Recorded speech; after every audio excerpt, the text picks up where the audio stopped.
Are you ready for Engage Redemption? All of these units, when they released, were lacking something, and I think with all the new skills, we've got a lot of fun ways we can use them now. But let me know in the comments, who are you most excited about using? Even if you're not going to redeem these, who are you most excited to give all the new skills and then try them out versus whatever PvE content that this game throws at you? Before we get started, the two scenarios that we're kind of measuring things against for the arena stuff, everything has a +6. There are a lot of Omni tanks in this episode. What we're looking at here is the Blutgang Hero Defense, which I have really been loving, and they did an excellent job putting this together. And what all of the Omni tanks are getting are null debuffs and empathy. Let's get started with Legendary Alear though. Our bonds connect us. I'll be honest, this is one of those units that is waiting for her refine, and I think that will go a long way into updating what this unit can do. Just with all of the new things, I think they're going to play very well into Alear's strengths, and I can't wait to see that. Even then, there are some usable pieces to this, and real quickly though, let's look at the stat line. You'll notice this unit has fairly high speed, middling defense res, and some good attack to her. That's a great start for a dual phase brave unit like she is. Let's just summarize what we're looking at here. Dragon's Fist has slaying, the dual phase brave, and the ranged adaptive damage. And then at the start of combat, you get an Omni +5 and then an Omni -10 if you meet all the checks. You get a damage reduction of 40% for AoEs and 40% off of the first attack that is pierceable. This is what I'm talking about. The big redeeming factor in all of this is really that brave effect, and you're hoping that they play heavily off of that in whatever refine they have. But still, that is something that we can build off of. Dragon's Blast is, we boost special damage by 50% of speed. You get special piercing to you and your support partner, and then you get a damage reduction of 40%. This is not great. So, again, what you're looking for in whatever refine she gets is really doubling down into that support that she can give, and piercing at the time was pretty amazing. As of right now is just not. They hand out piercing like it's candy. So that is not the best. And honestly, we're going to be getting rid of Dragon Blast altogether because we like Dragon Flame so much more. Let's talk about the builds we're looking at. And this unit, I will say, has a lot of different ways you can use her. We're going to go deeper into this Omni tank build, but attack speed spike wall is a big thing on her. Pulse on blades helps you get Dragon Flame more often. We will be talking about Barricade in just a second though. Attack speed scowl, I don't love it, but it is probably her best A skill right now. Dragon Flame, though, really focus in on that, and I think that is something that and attack speed spike wall are going to be two things that you really want to zoom in on for this build. As far as the Arena Nuke, this is an interesting build that I wish I could remember your name, and if you leave a comment, I will tag you, but this is a lot of fun and comes mostly from Nell if you don't want to use a Holoforms on this, but Barricade, Edge Scales, and Slice with Sparrow along with Dragon Flame can be amazing in Arena. Now, this is not top scoring. High Dragon Wall is what you need for the highest amount of score, but this unit can absolutely come in and clean stuff up and really make the mode easier just from Barricade. Barricade is phenomenal in Arena because it's hard to get any type of warp stopping unless you have one of the absolute premium armors right now that can have that, which are dragons and beasts. They really don't give us free to play options on those. I don't have sims on this. The lack of true damage means she truly is just a cleanup unit at that point and can get the lowest units out of the way. The last build here is really interesting, and if you have a +10 Alear and you're using them in Arena and you don't have these skills, this is probably where I would start. High Dragon Wall is very rare and Barricade is pretty rare. Getting those two things on this unit really change how she plays and how she helps your team. That along with Reposition Gate, having Reposition that adds on Canto can absolutely help your positioning and help you in that mode a ton, because we all know what a pain it is right now. Warping is making Arena very frustrating. And that's difficult because it's not making the mode harder, it's just making it to where sometimes you get into positions where you can't win. If you have this unit merged up, and keep in mind, this was a Choose Your Legends winner, so this is a unit that a lot of people have merged up. Barricade is probably my favorite thing. If you're going for this build, Barricade and High Dragon Wall are the two pieces that you must have. Now let's break down the Omni Tank build just a little more. If we're looking at the amount of damage and all of that great stuff, the flat DR is very, very low, and you're going to see that play out in just a second. It's something that she really needs boosted up, and it's hard to get that amount, the amount of flat damage reduction that you need out of just supports right now. It just doesn't really happen. The true damage, though, is also very low at 9. This unit needs a refine very, very badly. The boosted damage is okay. And keep in mind, I am talking about the Dragon Flame build there. Dragon Flame has some nice extra damage you're adding to her. But if you look at the stats, this is all very much on the low side. Before we get to the Sims, I really need to talk about this amazing artwork that Sprinkles did. And I absolutely love this Chrom. I think this is adorable. I've got this on t-shirt and mugs and lotion. And of course, you can buy the underwear as well. And you can even get a bikini that's Chrom themed. So that's all sorts of stuff. Go check the store out. I had a lot of fun seeing how she put this together. So help us support local artists. When you're looking at this, the weird thing is she does take out Camilla, and I was talking to someone earlier, and if you saw that defense I just flashed up, it had Larother and Camilla. One of the interesting things about that, if you can get your folks positioned correctly, Larother makes sure that your Omni Tank is not surrounded by other people. And all of the calculations we did for the last melee nuke tier list involved Camilla going into a big group of units, because that's really what she excels at.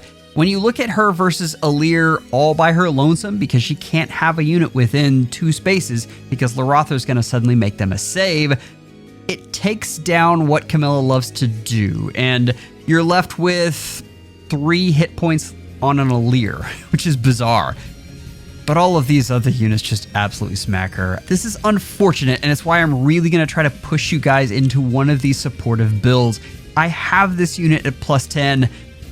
I have used her before, but it is very, very difficult and takes an understanding of how each individual unit works. Let's look at the skills. Now, we talked about the Omni Tank build. If you are dead set on this, and there are a lot of cases where you can use this unit in PvE, keep that in mind. She is still very fun to use in those kind of modes. Then we talked about attack speed Scowl 4, attack speed Spiked Wall, Pulse on Blades.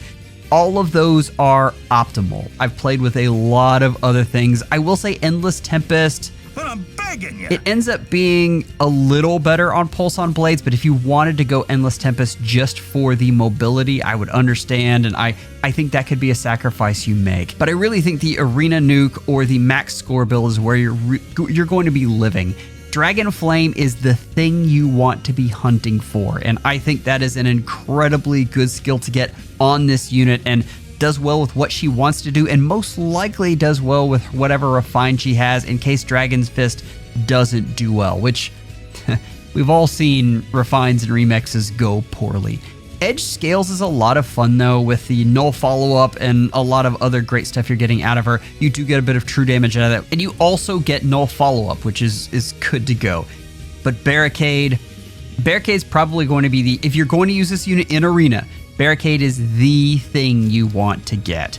I've been playing with her all week, and it is the skill you want to have on this unit.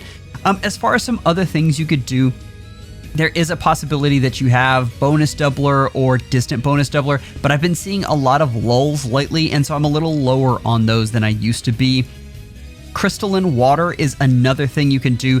When you stack Crystalline Water, I believe we showed it with the High Dragon Wall Barricade build, you can start to do some fun debuffs with that, and of course you get a little more DR out of High Dragon Wall. The other thing, there's a couple C skills that we didn't mention. Breath of Life is a fun support skill, and then Res Wave D giving Scowl is kind of incredible.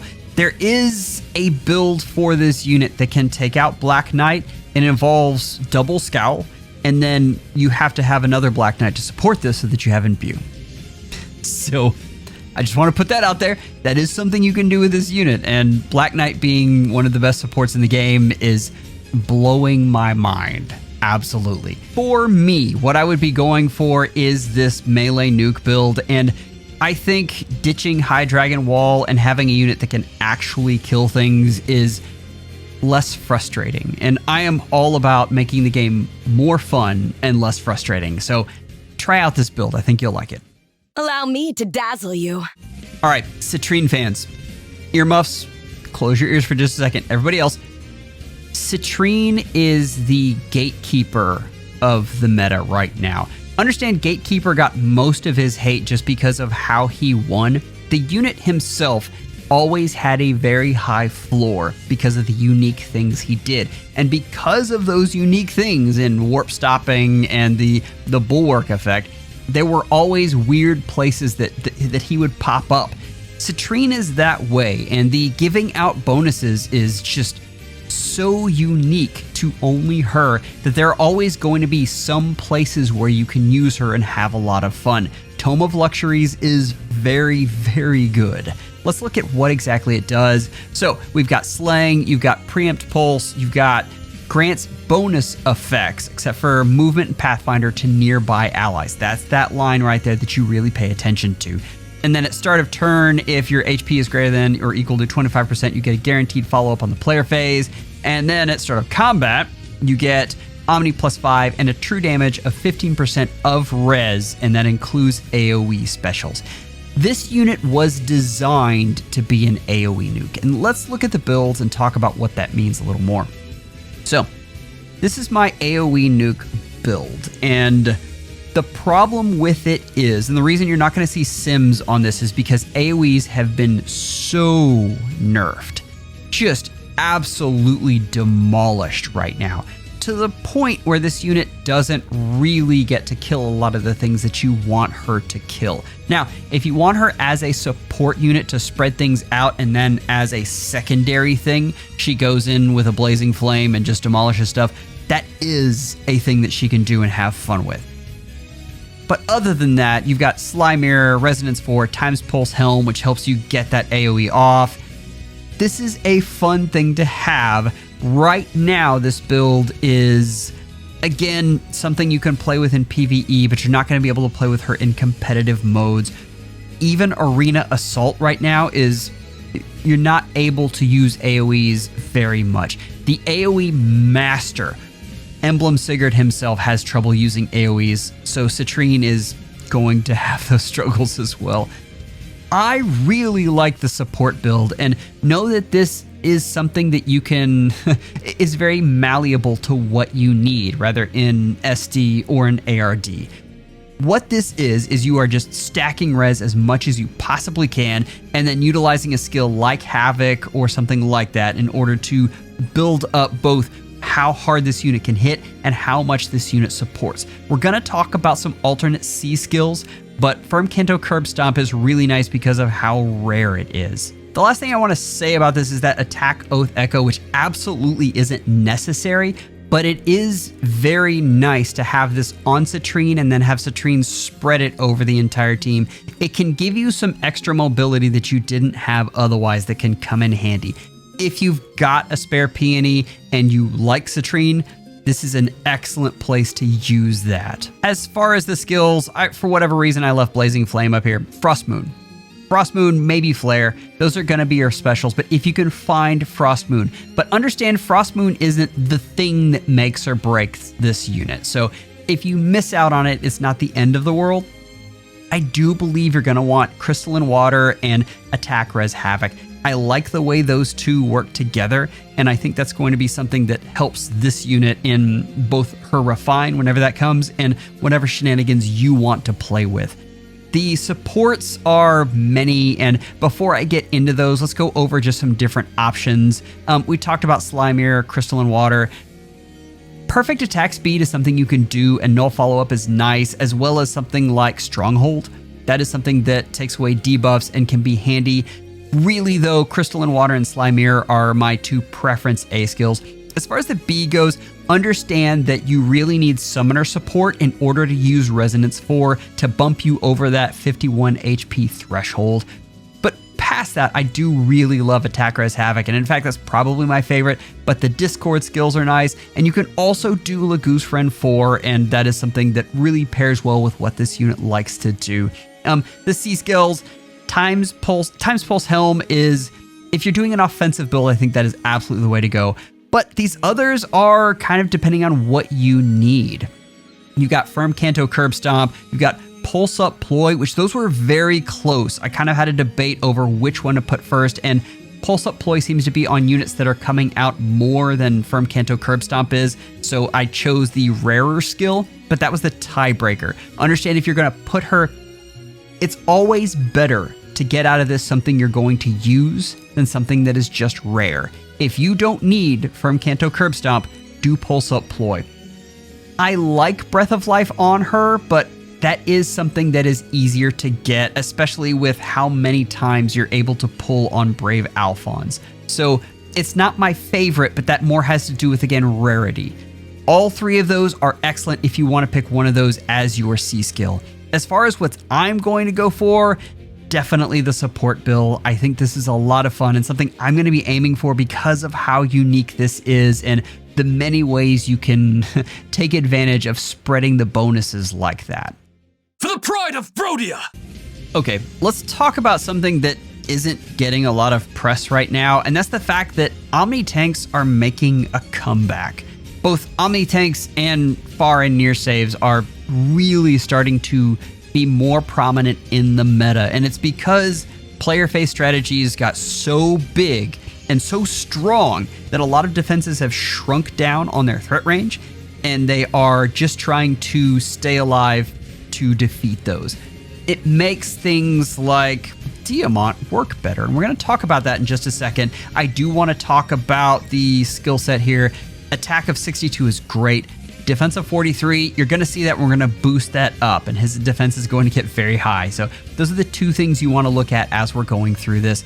If you're looking at Fair Fight Blade, you have Slang, you have an Omni +5, you have a true damage equal to 25% of defense, and a flat DR of 25% of defense. That's both very nice. You notice that's not capped. Then you get DR piercing of 100%, and that's unit and foe. And then you get null follow-up to unit and foe, and then a speed check. This is the frost check. It's +20 in order to double, which is quite nice. Past that, you get some conditional preempt pulse, and then if foe initiates, you get null guard and 10 HP healing on special trigger, even if 0 damage. So, what does this mean? And I've really only got one build for you for this, and that's because this is how you build this unit optimally. But we need to talk about some choices. I think Boulder is clearly the best special for this unit. I don't think there's much question there. The question comes in the A skill. I chose Fortifications because it's the A skill you get the most out of along with Distant Counter, and then I've supported him with Lumera. Understand though, we are in the middle of a meta with someone named Camilla, and young Camilla will spread Divine Vein Haze, and what happens when you have two Divine Vein effects that clash, they just negate each other. That can be a problem if you're relying on them for Distant Counter. So I have this up there because it's optimal, but you may want to go for something else. And there's been some really interesting Distant Counter skills. In particular, there's one that isn't available, and that is Distant AD Form. If you are a maniac Diamant fan, then you go out and you get yourself a legendary Black Knight and you fodder him for that skill, and then I think that is probably optimal. If that was available, I would have picked that over Fortifications. But there's a lot of others, Distant DR Solo and the like, that you can use in order to give this unit Distant Counter. Just know that this one is the best if you can get it to work. Attack Speed Spiked Wall is really, really good. This is a skill that provides bulwark. Keep in mind, the thing that stops you right now when you are enemy phasing is the crazy shenanigans that can happen with warping and extra movement and extra range, that's really what's going to get you. So any way that you can provide some form of deterrent, like a bulwark or like barricade or something else that stops folks from just warping and moving all around you, is to your benefit.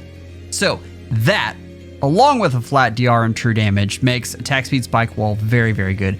Pulse on blades is my new favorite toy right now, in case you can't tell. There are some other things you can do, but the ability to get Boulder up and working sooner and hitting more is a big, big deal. I've got the Erica ring on this because I think that is brave hits for this unit. You can just ask Ninja Diamant how well that went, and they are very, very good. Party Bearing 3 is something that you are, if you can, you want this on your Omni Tank or your Far Save or anything else.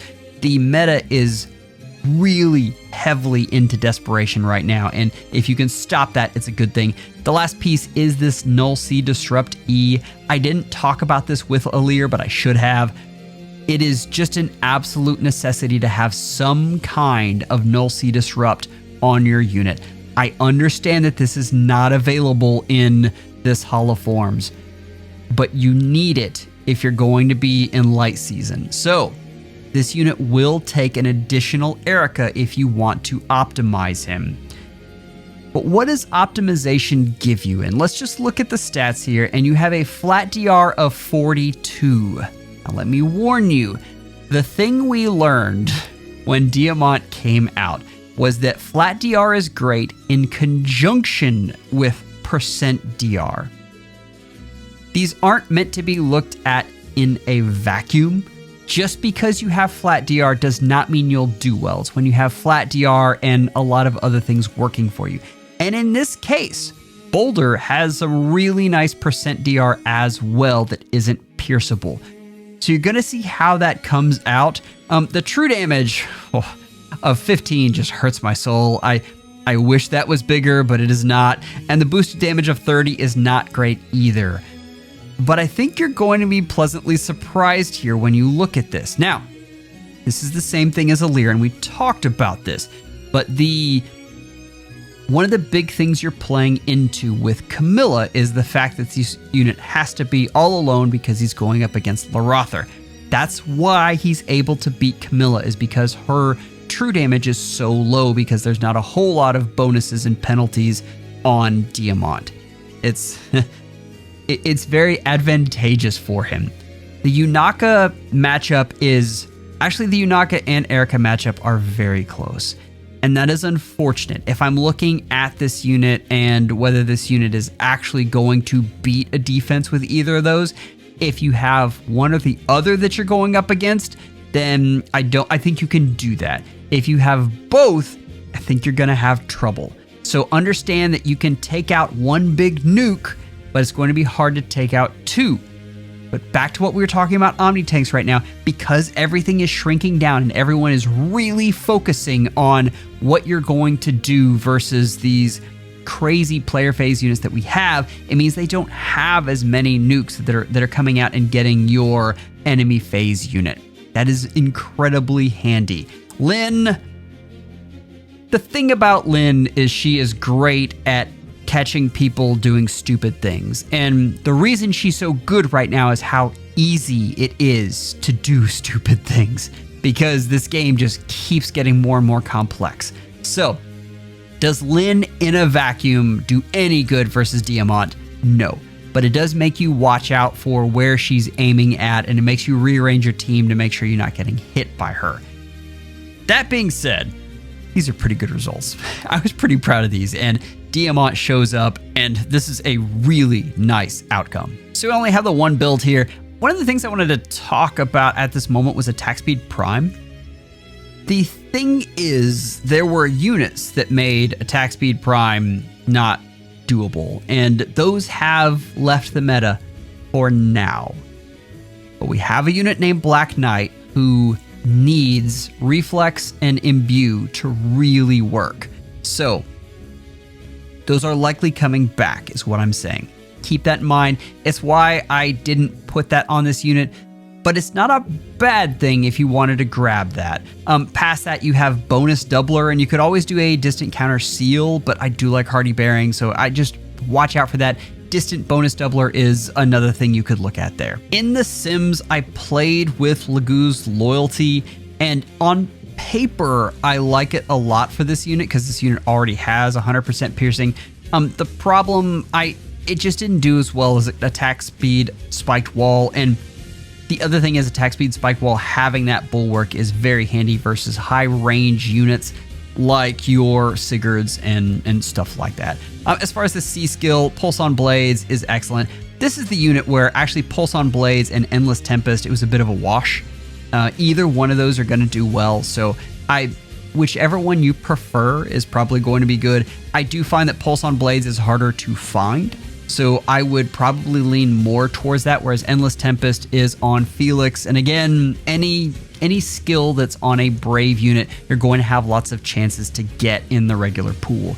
Past that, Breath of Life is a possibility, but not something I would suggest. If you end up with it, that's okay, but really the thing that's making this tick is Boulder and attack speed, spiked wall. You can probably come up with all of the other stuff if you're going to be using this unit as an Omni tank.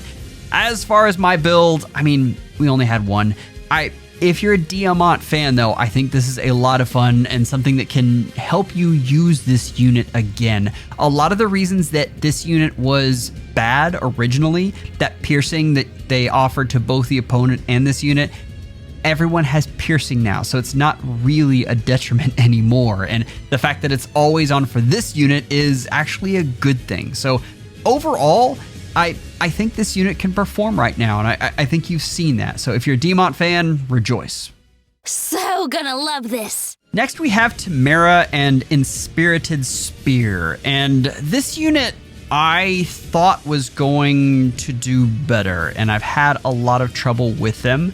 This is a similar thing we're seeing with units just across the board, where it is harder to use units that are high speed for long term because they need so many things. Particularly tanks is what I'm talking about. For tanks, when you're a high speed tank, you have to have so many different stats, and it's just hard to keep up with all of them. If you have a dump stat, however, you can you can concentrate on one or two and be happy. And that's why nukes are easier to build up than tanks. Just flat out, nukes are going to stay around longer because there are fewer things that you have to worry about. Timerra is a tank through and through, but we're going to give you other options. Let's talk about Inspirited Spear. This weapon has slaying, and then at start of turn grants speed defense +6 to unit and allies within 2 spaces.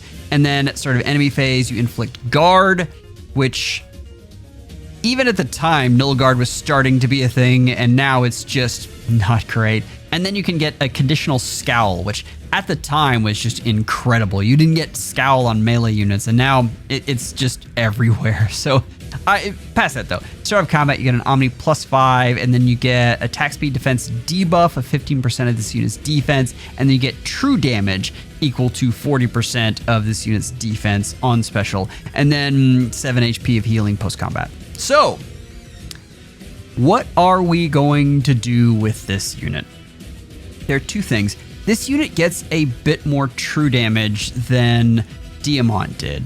Because of that, it means I have more options for you. And this melee nuke, I've got sims for it. We'll talk about how that went. But also we want to look at this Omni Tank build, which is interesting. And this unit wants to play the same as Diamant, which is why you see almost the exact same build.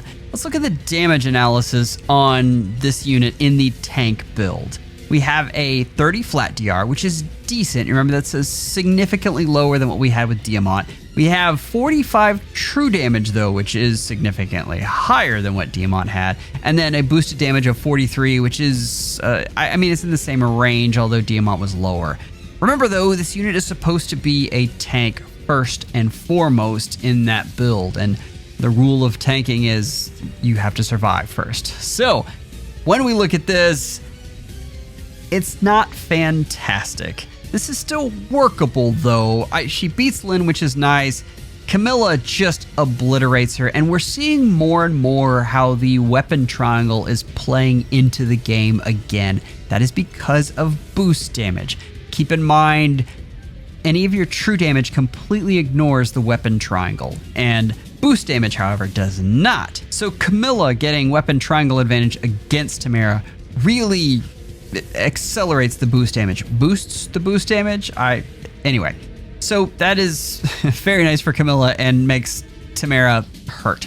Yunaka, I mean, the whole reason this unit has that miracle effect is for this exact thing. It means that Yunaka gets off 4 hits and the sweep effect isn't taking into effect because of the null counter disrupt, which we talked about.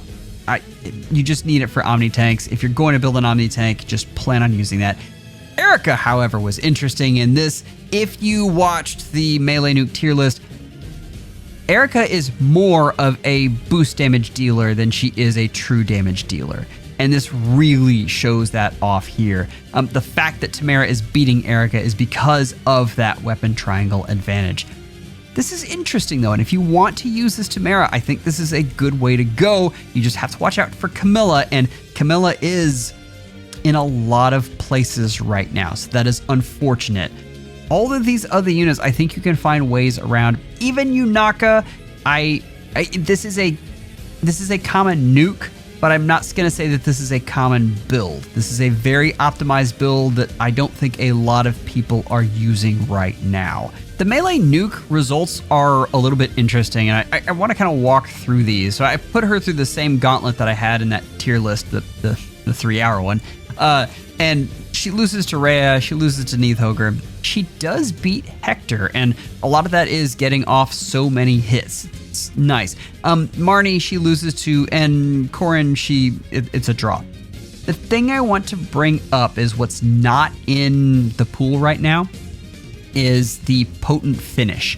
If you have potent finish, it moves that Marnie matchup to a draw, and suddenly this unit becomes more interesting. So be on the lookout. If you're an absolute nut for this unit, it would probably be better if you're looking to build her as a melee nuke to wait and just grab Bridal Larce and inherit that potent finish to her, and that absolutely changes things. So be on the lookout for that. Let's talk about the Holoform skills though. And we talked about the pluses and minuses of fortification. You can also use attack speed prime and then distant bonus doubler. As far as the melee nuke build goes, Slice with Sparrow is definitely my favorite, but bonus doubler is there. I've seen a whole lot of Daunts, and this unit, when she is a melee nuke, is going to be further away from her team. And so that means it's going to be harder for her to get the extra stats that bonus doubler offers. As far as the B skills, you've got attack speed, spiked wall. I have Lagoo's Loyalty up there, but on this unit, I really, really liked attack speed, spiked wall better. More so than with Diamant even. As far as the nuke build, Speed Taker is just the way to go, and that is an absolute necessity.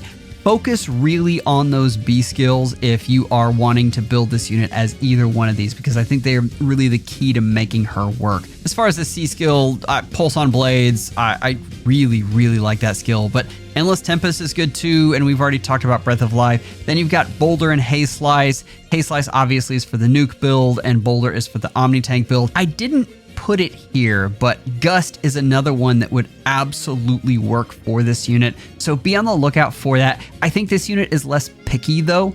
There are fewer defense-based defensive specials, and that's why Diamant really wants Boulder.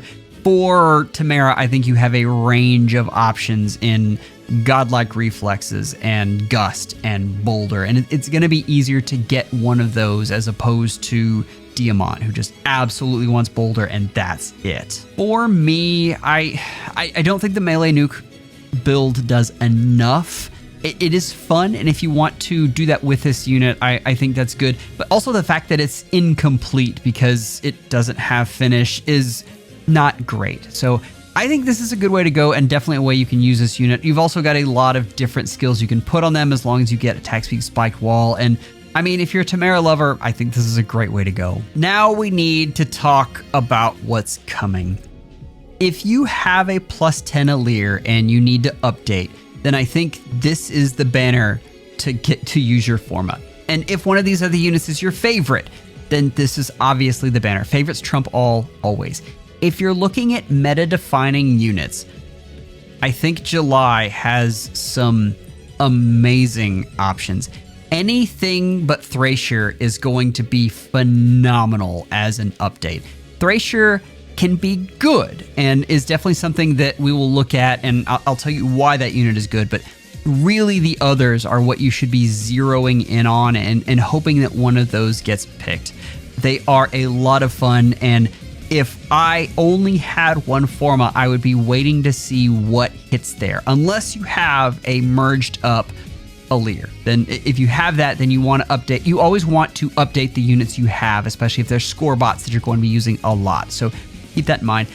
August is really interesting though, and Medius still has a place in this meta. With some updates, he can really contribute. Then we have September of Celica, and I know a lot of you are Celica fans, and I've got some really fun stuff for you in store for that episode. So here's what you have to look forward to. If you're interested in more, I have a 3-hour episode on melee nukes and why they succeed and all of that great stuff, and it is bookmarked, so you don't have to watch the whole thing. I promise I will be just fine if you pick and choose. It's why I bookmark these, so that you guys don't have to listen to everything. Members, you are amazing. Thank you for all you do. Take care and schedule an appointment with your FEHologist real soon.